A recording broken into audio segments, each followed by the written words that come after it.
waaw mooy doole ji ni tekk la force tranquille su ma turandoo moo mel noonu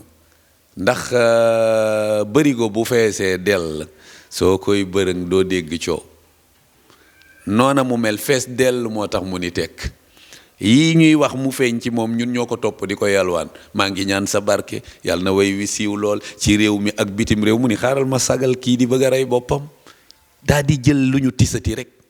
gisu leen ñu defal ko publicité gisu leen mu def propagande gisu leen mu def dara te ba tey yëfam yaa ngi dox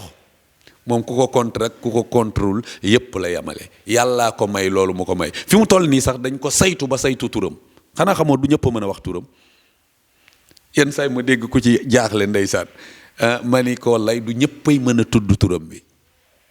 dee leen ko seet Cheikh bu Mouhamad Kunta Cheikh Abi Mouhamad Kunta del déglu mooy tur yi ngeen di dégg ñu mel ni ku koy xasamba ñi naan balaa ñoo kontaan dagg tur loolu du ma ko def sax ñeneen ñi mënuñu dañ koy juwale fekk na moom la yàlla may loolu mu ko may ku mën njaboot la ku leen di saytu nag te képp kuy njabootam xam nga loolu ku ne am nga benn bis nga jàq yuuxu woo turam Cheikh bu Kunta wàllu la nga naan ko Cheikh bu wàcc nga yàllaa ko may loolu nag moo tax mu nekk la force tranquille mooy doole ji ni tekk macha allah